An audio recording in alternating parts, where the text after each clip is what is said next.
Hello, my dear student. Now I am explaining the lysosome. Lysosome एक single membrane cell organelle है जो cell के अंदर पाया जाता है। ज्यादातर एनिमल सेल मिलता है, एनिमल सेल में पाया जाता है। सिंगल मेम्ब्रेन सेल ऑर्गेनेल है, इसमें एंजाइम्स मिलते हैं। ये यूकैरियोटिक सेल ऑर्गन है, प्रोकैरियोटिक में ये नहीं पाया जाता है। नेक्स्ट पेज पर आते हैं। ये लाइसोसोम का डायग्राम हो गया। Lysosome discovered by de Duve in animal cell.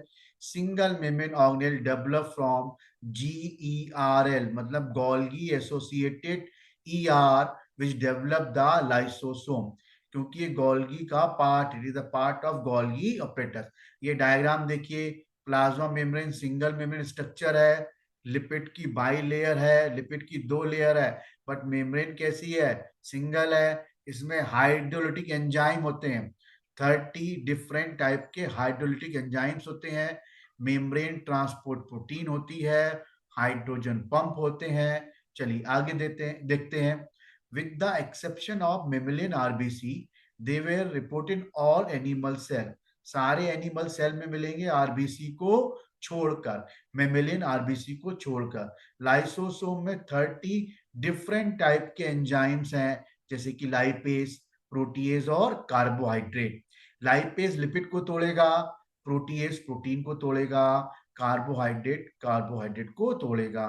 ये एक्टिवेट होते हैं एसिडिक पीएच पर। पीएच क्या होगा? 4 से 5 एसिडिक पीएच होगा। इसका मार्कर एंजाइम एसिड फॉस्फेटेज है। मार्कर एंजाइम सिर्फ उसी सेल ऑर्गन में मिलता है। लाइसोसोम में सिर्फ मार्कर एंजाइम ही मिलेगा, एसिड फॉस्फेटेज। कहने का मतलब ये है कि अगर पीछे वाला डायग्राम देखें तो यहाँ बहुत सारे आपको सेल ऑर्गन दिख रहे हैं, तो मैं कैसे पहचानूंगा कि ये लाइसोसोम है? तो मैं क्या करूंगा, सिर्फ एसिड फॉस्फेटेज एंजाइम को स्टेन करूंगा, तो जहां जहां लाइसोसोम होगा वो स्टेन हो जाएगा। तो इस तरह एसिड फॉस्फेटेज एक मार्कर एंजाइम हो गया जो लाइसोसोम की मार्किंग करता है। चलिए वापस ही पिच पर आते हैं। Lysosome contain hydrogen proton pump, ये मैंने बताया था, ये पंप लगे हुए हैं जो पीएच को मेंटेन करते हैं। 30 डिफरेंट टाइप के एंजाइम्स हैं। हर एंजाइम का पीएच अलग होगा, कोई 4 पे एक्टिवेट होगा और कोई 4.1 पे, कोई 4.2 पर। तो हाइड्रोजन प्रोटॉन को कब अंदर ले जाना है, कब बाहर लाना है, ये सब कौन करेगा? पंप, और इसमें लगती है एनर्जी।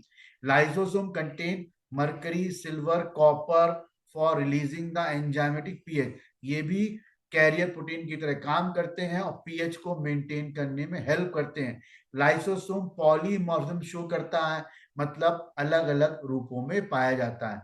इसकी मेम्ब्रेन में लेवलाइजर और स्टेबलाइजर दो मटेरियल होते हैं। स्टेबलाइजर जो होता है मेम्ब्रेन की स्टेबिलिटी को बनाए रखता है, यानी लाइसोसोम के जो हाइड्रोलिटिक एंजाइम है उसको लाइसोसोम को डैमेज करने नहीं देता। हाइड्रोलिटिक एंजाइम उन एंजाइम्स को बोलते हैं जो वाटर की प्रेजेंस में एक्टिवेट होते हैं। लेबलाइजर वो सब्सटेंस होते हैं जो मेम्ब्रेन को डैमेज कर देते हैं, और स्टेबलाइजर मेम्ब्रेन को स्टेबिलिटी मेंटेन करते हैं, मतलब कि डैमेज नहीं करते हैं। नेक्स्ट पेज पर आते, अब देखिए लाइसोसोम कैसे काम करता है। ये हो गया ईआर, ये क्या हो गया? ईआर। ईआर से क्या बना? गोल्गी। क्या बना ईआर से? गोल्गी। ईआर से बनेगा गोल्गी ऑपरेटस, यही एंडो मेम्ब्रेन है। इसी गोल्गी से क्या बनना है? लाइसोसोम। इसी को मैंने बोला था GERL, Golgi associated ER which develop the lysosome. अब ये लाइसोसोम बना, इसको मैं बोलूंगा प्राइमरी लाइसोसोम। क्या बोलूंगा इसको मैं? Primary lysosome. ये प्राइमरी लाइसोसोम बन गया है। अब ये बाहर से फूड पार्टिकल आया, ये अंदर आया, तो ये एंडोसाइटोसिस बन गया, फूड वैक्यूल बन गया। इस फूड वैक्यूल से ये प्राइमरी लाइसोसोम फ्यूज हो गया। फ्यूज होने के बाद ये जो स्ट्रक्चर बनेगा इसको हम बोलेंगे सेकेंडरी लाइसोसोम। अब ये सारा डाइजेशन कहाँ पे होगा? सेकेंडरी लाइसोसोम में होगा। डाइजेशन के बाद ये लाइसोसोम रेजिडुअल बॉडी बना के बाहर निकल जाएगा।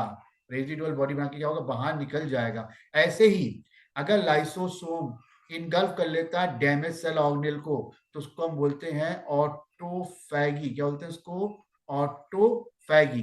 ये बाहर से आए फूड को डाइजेस्ट कर रहा है, इसको हम बोलेंगे हेट्रोफैगी, है ना। तो 3 टर्म हो गए।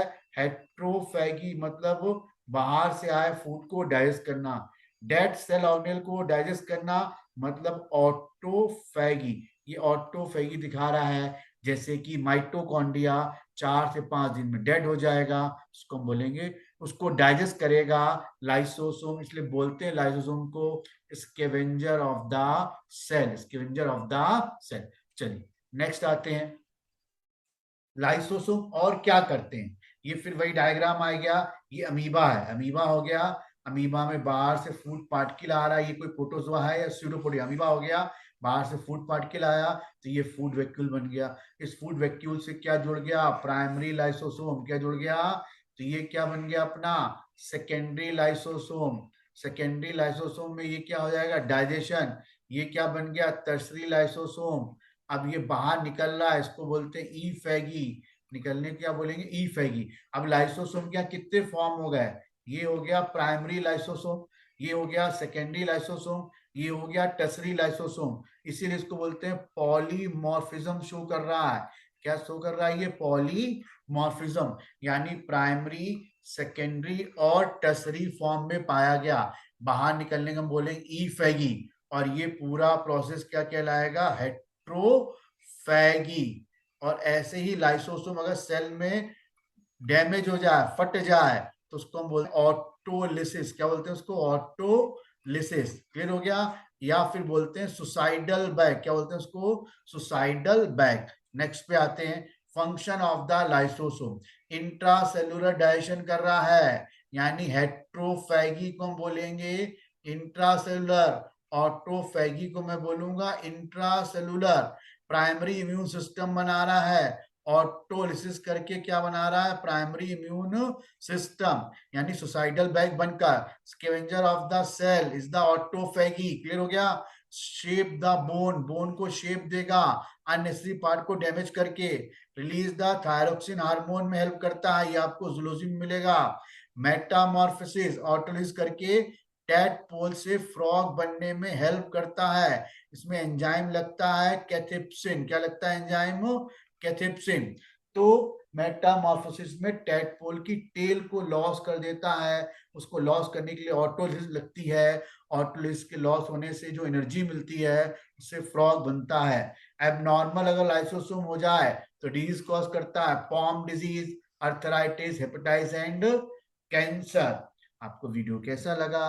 बिल्कुल जवाब दीजिए, फीडबैक दीजिए, सब्सक्राइब कीजिए, लाइक कीजिए, शेयर कीजिए एंड कमेंट कीजिए। Okay, bye.